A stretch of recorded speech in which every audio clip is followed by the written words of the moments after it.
Assalamualaikum. Ya. Saya Ahmad Syarudin. Mm-mm. Ingin bertanya soalan. Uh, Apa komen tuan? Bos kita tu umpama nahoda lah dalam Mhm. sebuah organisasi jabatan kan. Mhm.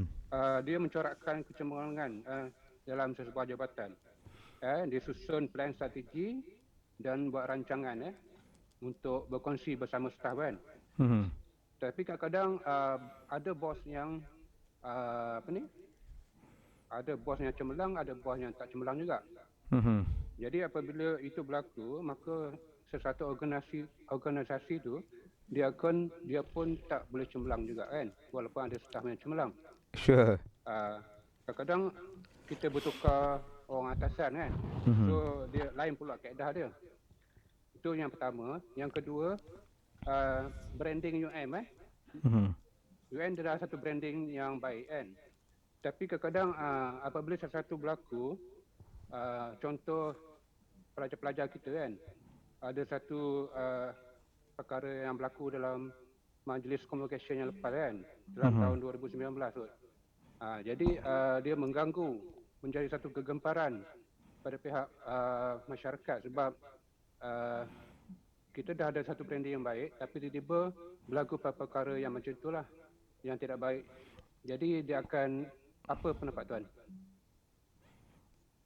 Okey. Okey, terima kasih Encik Syarudin.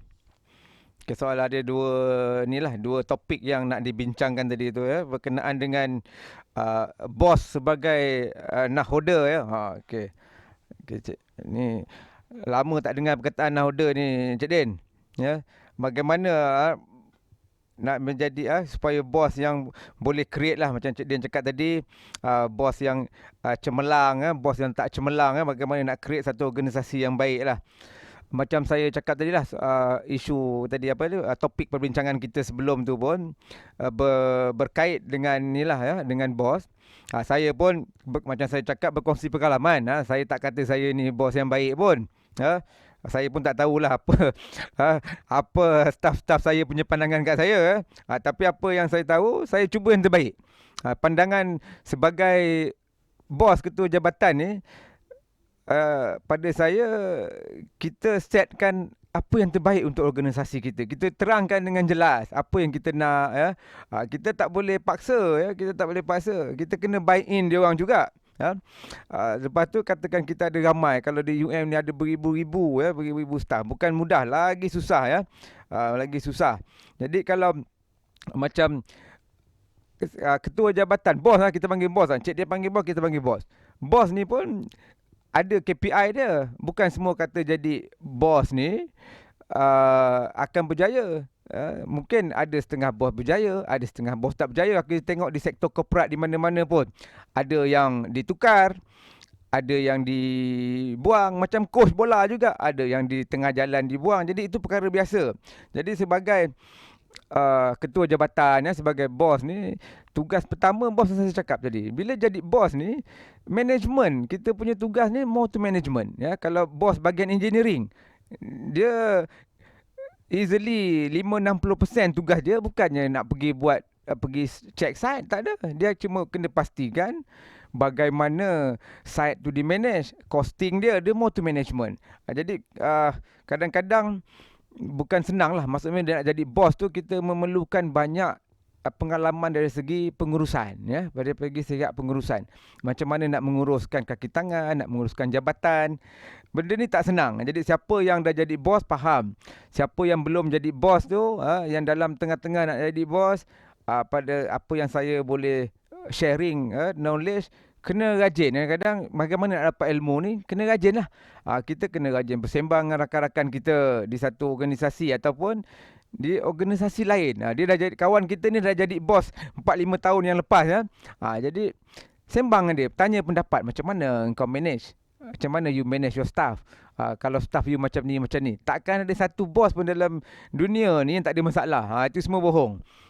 Cuma kau tak nak cerita tu, setengah bos ni dia tak nak cerita. Saya tak malu nak bercerita dan berkongsi ya. Ada setengah orang dia tak nak cerita. Dia cerita yang baik je kejayaan. Tak ada. Bila kita dalam realiti ni banyak isu, banyak isu. Bagaimana kita menyelesaikan masalah, bagaimana kita mengawal masalah tu yang paling penting lah. Kalau nak cakap pasal nahoda tu memang betul, itu memang satu cabaran, ya. Topik yang kedua tadi, Encik Dian cakap berkenaan dengan branding UM lah, ya. Branding UM ni macam saya kata satu branding yang amat baik lah. Kalau di universiti tu boleh kata nombor satu lah. Universiti Melaya tu is a good thing. So macam Dian highlight tadi, Majlis Convocation tahun 2019 ada isu. Saya pun ingat juga isu tu.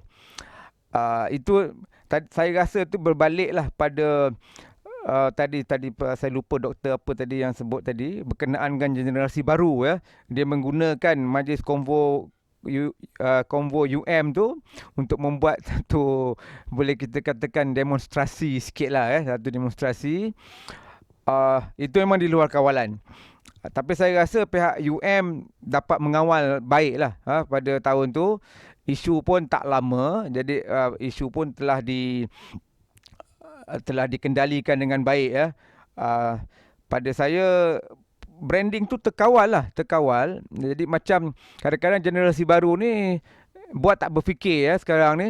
Mungkin boleh jadikan pengajaran lah. Kalau kita bergaduh dengan diorang ni pun tak jadi apa sebenarnya. Apa yang sebaiknya dipanggil, diberi nasihat dulu. Tapi kalau nasihat tak boleh jalan tu, terpulanglah pada undang-undang, ya. Saya rasa branding UM tu tak terjejas pun, disebabkan isu tu. Cuma cara pengendalian pun kita tak nampak yang UM ni macam nak bergaduh dengan student, tak ada. Pasal universiti ni mungkin dia lebih kepada sifat mendidik lah. Pada saya okey lah. Bagaimana UM control the branding tu is still good. You're still the best in Malaysia.